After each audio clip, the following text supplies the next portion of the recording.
Hi, everyone. Matthew DeSantis here with NYRA Bets, here with a preview of Saturday's huge card at Woodbine, featuring not one, not two, not three, but four Grade 1 races, including the Woodbine Mile, which is a Breeders' Cup when you're in race, as well as our Breeders' Cup Bankroll Builder promo here on NYRA Bets. So, listen, make sure to like this video and subscribe to the NYRA Bets YouTube channel, as we have a lot of great content coming up for you this week. Next week, Pennsylvania Derby, a lot of Breeders' Cup content getting you ready for Del Mar this fall.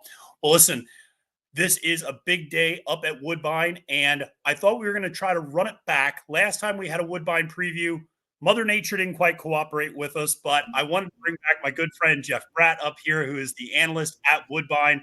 Jeff, the good news is it looks like the weather gods are cooperating, and it's going to be a beautiful weekend up at Woodbine this weekend.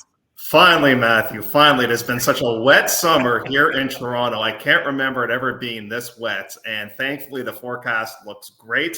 I know they often say that forecasters are like handicappers. They're often wrong. Let's hope this case they're bang on with their best bet on Saturday's program, which is the fact that it's going to be a glorious day for racing. But yeah, both turf courses should be firm.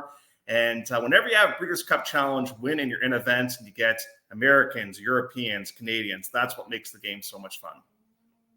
Absolutely. And there are some amazing imports that are running some great horses. Charlie Appleby's bringing over as well. Some really other wonderful horses coming over from Europe that we're going to have a chance to talk about throughout these four races. And we're going to preview those four Grade 1 races. And we're going to kick things off with the Grade 1 Natalma, which is a mile for the 2-year-old fillies on the turf. And, on the far outside, you have the looming threat of the Charlie Appleby favorite, which is Mountain Breeze. This is a horse that's coming off of consecutive runner-up finishes against group stage competition over in Europe.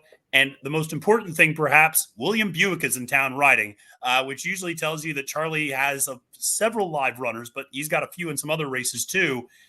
Is this where the race starts in your opinion, or do you see some of these other horses being able to maybe take a step forward in their second or third starts? It's gone to the point now, Matthew, where I find like Charlie Appleby wins races obviously all around the world. He wins a high percentage in Europe. He wins a high percentage in the United States, but he's really, really, really good in Canada. Like his numbers at Woodbine are off the charts. Now, the post position does not do her much favor in there. And I was looking up, trying to figure out, how good the last several races were that she was in. Obviously, in her last race, she lost to an Aidan O'Brien horse, who's in really good form right now, a perfect 2-for-2 coming in. I kind of like the way that she ran on that occasion. The race prior to that ran against Arabian Dusk. That one came back to finish 7th at a Group 1 event. I just think from a price point of view, I'm going to go in a bit of a different direction in here. The one thing that you have to keep an eye on for whether it's Natalma or the summer. So obviously in the States, and especially in New York, the Chad Brown factor. Here we have the Mark Hasse factor. He's so dominant here, and he's cross-entered fillies against the boys. So trying to figure out which races they're going to go. If they're not cross-entered, it makes it a little bit easier in this spot. So I'm actually going towards a bit of a price play in here. We can talk about more of the horses coming up a little bit later on, but I like the 7, this being And One More Time. She's an interestingly bred horse because she's of a mare that's produced 3 turf winners, one of them being Churchtown, and one of them being a recent Kentucky Downs winner named Simply in Front. And the last time that she ran, and you would know this very well, she ran at Saratoga over a muddy racing surface. And I'm always a little bit leery to play 2-year-olds that last ran on a muddy track because maybe they just love the mud and others didn't. But the second place finisher came back to win against Maine Specialty Company. The 4th place finisher, the 6th place finisher came back to win against Maine Specialty Company at Kentucky Downs as well. I know that she's a massive number on the line. I don't think we get that come post time, but I'm going that one's direction. I was tossed between that one and Winterberry. The one interesting thing, Matthew, about Winterberry is, man, she is a tappet. I know she's bifrosted, but she's got the tappet. Like she was entered twice to race. She flipped once going out towards the racetrack. Last time she finally made it to the starting gate, she won, and then she didn't want to come back to get her picture taken. So mentally, if she can keep it together, I think she's got a shot. Yeah, that's interesting to know about Winterberry being that much of a typical tappet in that regard. And obviously trying the turf for the first time, but has plenty of pedigree to suggest that won't be an issue, and a nice workout leading up to this race as well over the turf. And one more time, is an interesting horse. Definitely caught my attention. The Omaha Beach is always interesting to me because I feel like that's a horse that has not necessarily had the best success with his turf runners yet, but it feels like they're getting better every single time they're coming out. And it just feels like a later maturing group of turf runners, obviously being, from Warfront, big, turf pedigree there. And I always like Broodmares by Blame. That's always kind of a broodmare sire that I always really key in on, not quite as much as a horse like Bernardini, but I always like broodmare sires like a Blame. So definitely one that I had my eye on as well. One horse that I am interested in is the number 11 Vixen, which is yet another Mark Casse horse. And this is where the cross entry starts to come in to play, as well as the fact that John Velasquez is listed as the jockey on both Vixen and Nitrogen. So we'll just have to see kind of how things shake out on that front. But the reason I kind of looked at Vixen as an interesting horse, first of all, the debut race came back incredibly strong, where she finished third, but that was a race where the top three finishers all came back to win. And then you had another horse come back to win. So 4 next out winners from that race.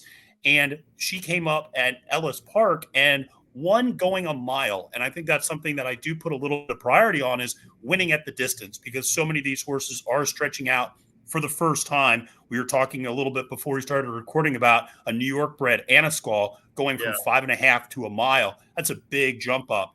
And to see a horse that's already handled the mile distance and done it well, I thought was noteworthy. So I was like Johnny Velasquez. If I'm not mistaken, he won with Carson's Run up at Woodbine last year with Cherie DeVoe in the Summer Stakes. And so that was one of those races that I remember, because I think it was Cherie's first Grade 1 perhaps. But definitely a wide open field. And it's interesting. You mentioned the post position with Mountain Breeze. Even though it's a one-turn race, that outside post position, is it still kind of a disadvantage for these horses in this configuration? Yeah, I just have to correct. I think it was Velasquez won on She Feels Pretty. I think it was. Oh, that's right. You're absolutely right. You're absolutely right. And Carson's Run was Dylan Davis, I think. That's right. Grade 1, actually. Yeah. So, the outside draw, listen, I'm not a fan of it. And you and I were talking off camera before we started about Anascal, and you were asking me, like, what type of impact does the inside draw have? I love playing horses on the inside on big days, because what happens we have 2 turf courses here, and on this turf course, it's going to be the big one, E.P. Taylor. We have 5 different lane positions, and the inside, it only gets used on big days like Plate, Mile, maybe like our third and final jewel of our Triple Crown, the Breeder Stakes. So that's territory that's prime real estate. Like, it's not been cut up. It's really firm. If you can stay on the fence, like, I realize you're going to be in the gate a long, long time, and that's going to potentially be a bit of an issue. But if you can stay on the fence, it is prime real estate as far as I'm concerned. So I don't mind these horses. I'd much rather draw on the inside in a race like this than on the outside. That's really great insight to have, and definitely something to keep in mind when you're playing those races on the E.P. Taylor turf course. And speaking of E.P. Taylor, let's go to the E.P. Taylor, which is the Grade 1 1.25 for 3-year-old and up filly and mares on the turf. The Queen of Canada is back. Moira, your 7-5 favorite. But Jeff, this field, wow, it might only be 6, but Moira, Fev Rover, Blue Rose Cen, Cinderella's Dream. These are some big names, and you don't even want to discount a horse like Full Count Felicia, who's a very nice runner as well. This is a really impressive field. I think the line's really aggressive on Moira. I like Moira, and I'm going to pick her in here. But I cannot bet her at 7-5. I think the field's too tough. Now, obviously, the big game plan with Moira was this season they're trying to get that elusive Grade 1, and they haven't been able to get it as of yet. She obviously ranked great with Diana. White Beam was able to get away with slow fractions. You were there for the race. You saw it. Yep. Then the Beverly D, she was able to get the better of Fev Rover. So it's kind of cool. We were talking about this the other day. We should have like when they do the tail of the tape, like the heavyweight fighter posters, you should have like Moira against Fev Rover. They're horses of the year. They faced each other so many times. They know each other so well, and they're cool. So you have those 2 horses, and then I did not realize how strong the Europeans are going to be in this race. So you've got Blush, who's probably going to be one of the bigger prices in the race, but it's coming off a win and gets on delays. That's another thing too. You have to watch that. Horses get on the Lasix in here because you can't get on the Lasix in this grade one because it's not a Breeders' Cup Challenge win. You're in events. And can that maybe get Blue Rose Cen back on track? Because, I mean, if this was Blue Rose Cen from 2023, she's probably 3-5 in this race. But she's really gone off form so far this year. And now all of a sudden she adds Lasix. She's going to put the cheek piece on as well. Can she get back to where she once was? And then you've got the 3-year-old, which I love they're doing in this, with Appleby, a 3-year-old taking on all rivals in this race with Cinderella's Dream. And she's a grade one winner. And now she's going to face older horses, and she gets on the Lasix. And who trains this one? It's Charlie Appleby, right? So lovely, lovely race.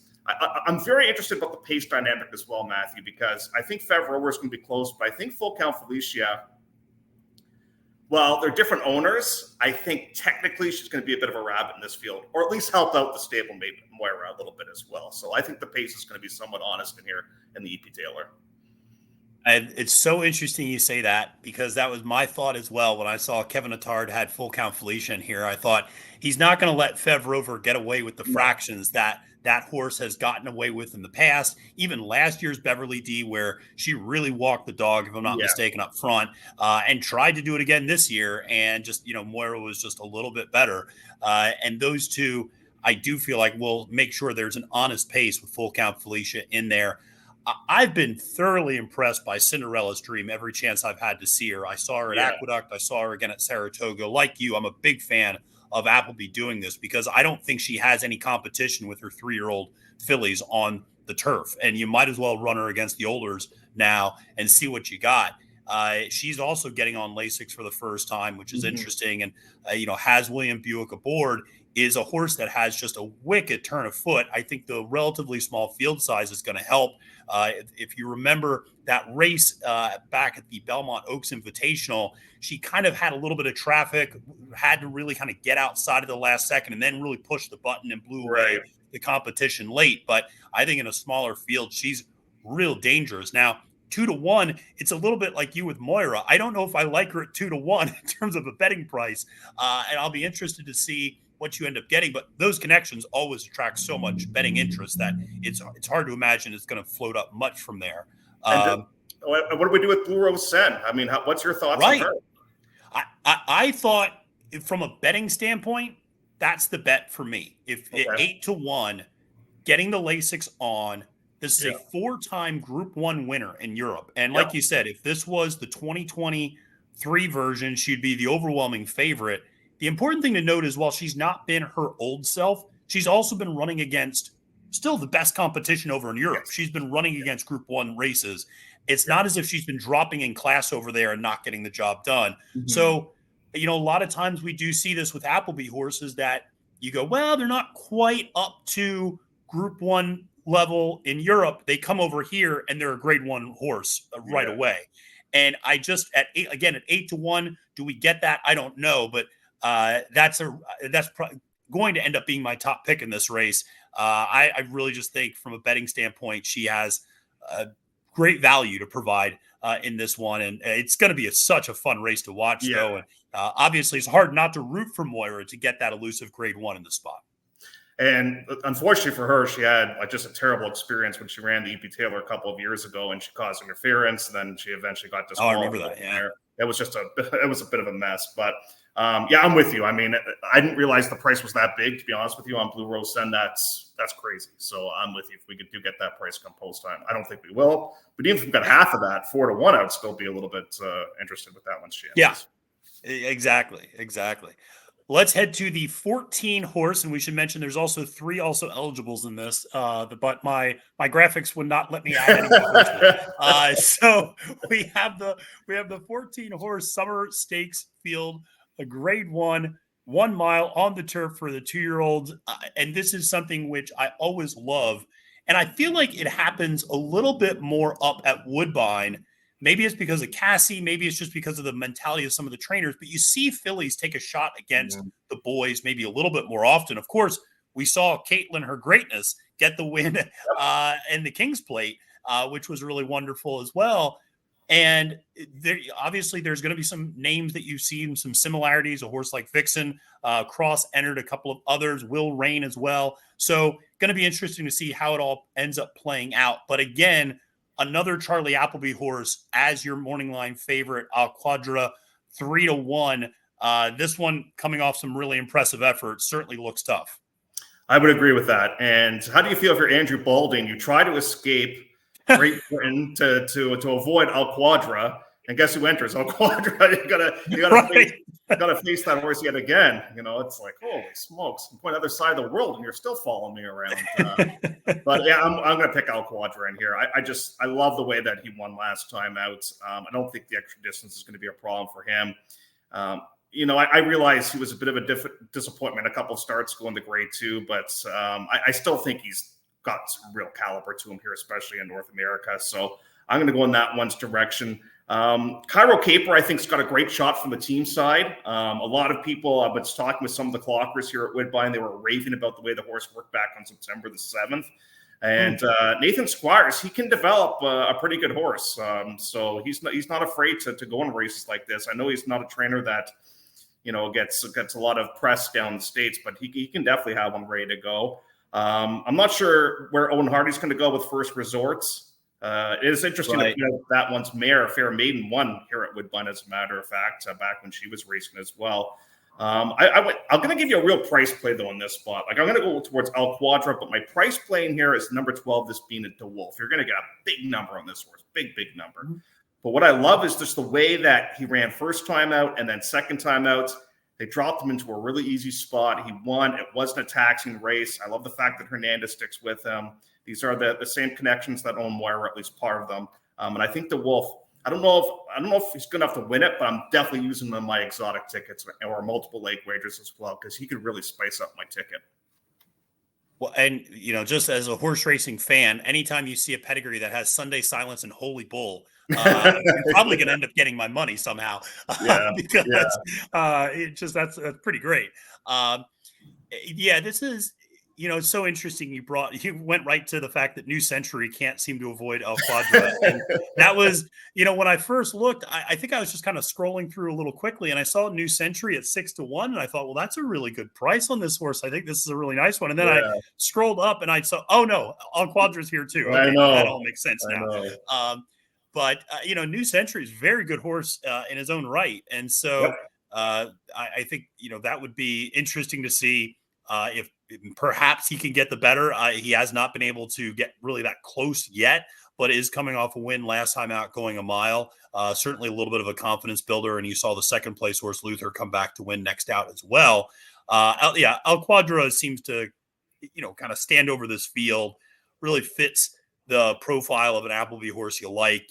William Buick has been up 3 times, gotten 2 of those wins, including a stakes win last time out. And, the Coventry, one of the things that I always try to emphasize to people is those Royal Ascot races, when you have 22 horses, for sure. It's a little bit, I don't want to call it a crapshoot, but it can be a little bit of like, if you don't break quite right, and it just can be a lot of traffic issues. And even finishing 5th in that group is still, I think, a pretty good finish in the grand scheme of things. And so, those large fields at Royal Ascot are always, I think, sometimes produce some anomalous results, as much as we love it. But definitely something to keep in mind. Cairo Caper is a horse that also attracted my attention. Obviously, getting that win last time out against Stakes Company, going 6.5 furlongs certainly would seem to appreciate the extra distance, and has I think a very effective running style of not needing the lead, but having enough tactical speed to be pretty close to the early pace. And it'll be interesting to see what First Resort does. Obviously, Cross entered down in the Pocahontas down in the Iroquois, I should say, down at Churchill Downs. And, we'll see if you end up running on the dirt or the turf. That's quite a transition one way or the other with Owen Hardy. So going to be interesting to see. And again, some of these cross entries, like a Vixen and like a Will Rain, with whether they end up in the Natalma or in the summer, we'll have to end up seeing. That could obviously have an impact on potentially who draws into the race from the also eligibles. But this one looks a little chalky to me and kind of hard to get around the top choice favorite. Yeah, I'm with you with Al Quadra. I might kind of even roll the dice in there and just say, you know what, like when I'm playing like a multiple leg ticket, like a pick 4 or something, I might key him in one ticket and then kind of use some upset plays and like a bit of a smaller ticket in there. But If All Quadra does well, I think I'm going to potentially have a good day. Hopefully. Yeah, I like to hear that.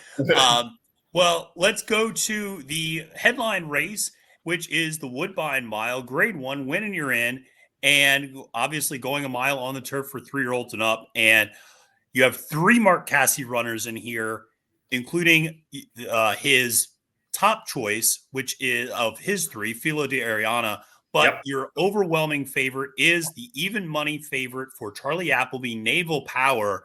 One of the things that stood out to me, Jeff, in this race is it looks like there's going to be a fair amount of pace in this race, that a lot of horses are going to be pretty forward. And Filo de Ariana, I don't think is going to get away with getting, easy fractions up on the front end. I mean, going to be pressed, I would imagine, or having to sit more of a tracking trip. So I just thought from a pace dynamic, it was kind of interesting to see how this is all going to shake out, because even some of the European runners coming over tend to be more forwardly placed. A horse like Big Rock likes to be forward and is getting the blinkers on. So it looks like a lot of speed in this one. But does Big Rock not remind you a lot of Blue Rose Cen? Like they're the same type of horse, like a lot of back class, but their years this year have just not gone great. And, unlike with Blue Rose Cen, get onto Lasix, because this is a Breeders' Cup. When you're in events, you can't use Lasix here in this spot. So I don't know what to do with Big Rock. I'm really, really torn with that particular horse, because I just know in the back of my mind what he is capable of doing in here. But at a number that might be a little bit too low, I will go in a bit of a different direction in this spot. I find the race placement of my boy Prince a little bit interesting. I'm not picking him, but I think, remember you and I, we talked about that when we did our play preview, and I said, I just don't know if a mile and a quarter is his thing. I think it might be a little bit too far. I think that's what cost him actually in the play too. He just ran out of steam, but I definitely think he's happier being a miler in here. I don't know if he's good enough to beat this bunch though in here. Play Me a Tune, really talented horse, gets onto the turf for the very first time, but I hate to be unoriginal here, but Naval Power just looks too tough for me. I mean, the races that he's coming out of. Now, I'd love to know why he hasn't raced in a little while. That's obviously cause for concern. He hasn't run since May the 4th. And, I wonder if this is kind of the backup play, because I think if Charlie could have drawn it out, if everything had gone well, I think Master of the Seas would have probably been here to try and defend his title. But Naval Power is the one that I'll go towards in here. But this has been such a huge stepping stone race for the Breeders' Cup Mile. Like you look at it, and this is the best prep that there is anywhere in terms of producing Breeders' Cup winners. So it's a field that has a strong one in Naval Power, and I'm not going to try and invent anything crazy in here. I'm going to go in that one's direction, albeit at a low number. Yeah, certainly a formidable horse, and has finished second the last 2 times in North America, but second to outstanding horses. Yes, and in really tough competition, is certainly worthy of that even money favoritism. And I do wonder, because Appleby had this horse up at Saratoga for the entire summer, and I do wonder if some of the rain up there may have impacted the plans. That maybe there was a race that they wanted to get this one entered into, but they knew the track was going to be less than firm in some instances, and that might have been an issue or a matter of consideration. I don't know anything one way or the other about that, but just interesting that he was up there all summer working out, but it never ended up entering a race. Listen, it's hard to get around this one. I was also intrigued by the fact that my boy Prince is coming back on, a relatively short rest, coming out of the King's Plate. And while I do think the cutback is very beneficial, it'll be interesting to see whether or not the speed figures replicate what he's been doing on the synthetic when he gets back to the turf, which I think is a little bit of a question mark. A horse that I was interested in at a little bit of a price, and again, maybe more of a horse I'll be using underneath, is the number 6 Win for the Money for Mark Casse with Patrick Husbands aboard at 10-1. And this horse had a huge race 3 back, had a 102 buyer speed figure, and really just was dominant that day, winning the Mr. Steel by over 6 lengths down at Gulfstream Park. Then went to the Wise Dan and, ran up against a pretty tough field with Ottoman Fleet chasing the crown, and, finished 4th and came back at Ellis with a 2nd place effort. Each subsequent running has been a little bit less than the previous one. But I guess one of the reasons I like this horse is like I mentioned earlier, there's going to be some speed in this race, and this is a horse that can win kind of tracking the pace. And I just wonder if maybe that horse gets the right sort of setup and gets the right trip. Obviously, Mark Casse, Patrick Husbands, always a good combination up at Woodbine. But 10-1, I thought interesting, maybe more as a horse to use underneath in your exactas, your trifectas at a little bit of a price. But yeah, I like you. I am befuddled as to what to do with Big Rock. If that horse wins, I would not be shocked. Yeah. But if he also ran 7th, I will also probably wouldn't be that shocked either. So it's a boom or bust. And like you, I think it's 6-1. If it was 10-1, I'd be more willing to take a shot. At 6-1 and potentially getting bet down from there, I just don't know if the value's there in taking a shot with that type of horse, though. He's got the races to run back to, that's for sure. It does. And to me, the wild card too, Matt, is the inside horse, Play Me a Tune, because so far to this point, he's raced exclusively on the synthetic. He's run great races to this point. Now, all of a sudden, he stretches out. Now he gets on to turf. And you know what? He was a highly thought of horse last year. They thought this was going to be their King's Plate horse last year. He got hurt, but obviously he's making up for lost time. And he lost to Patches of Houlihan. No shame losing that one. That horse is in whatever undercard races coming up on Saturday as well. Like say he takes, like it's a combination of factors. Say he likes to stretch out and he takes to grass. Like he might be the best local of anybody in this race. And you're going to probably get him at a decent number from that perfect inside draw as well. So he might be a bit of a wild card horse in this spot.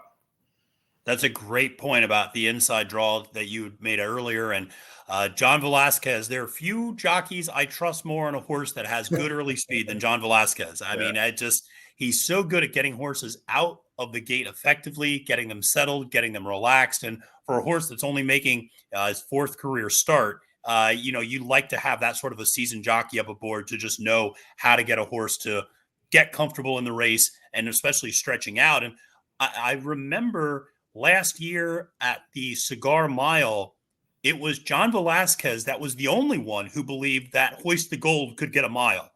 Even Dallas Stewart was not convinced that Hoist the Gold could get a mile, but he said, Johnny convinced me that horse could. And, he's just a jockey who knows how to get the most out of his horses, I think, particularly when stretching out. So that's a really interesting angle to potentially look at there in the Woodbine Mile. But listen, it's going to be a great overall day for you all. The 4 grade ones, you mentioned Patches O'Houlihan and others kind of running on the undercard as well.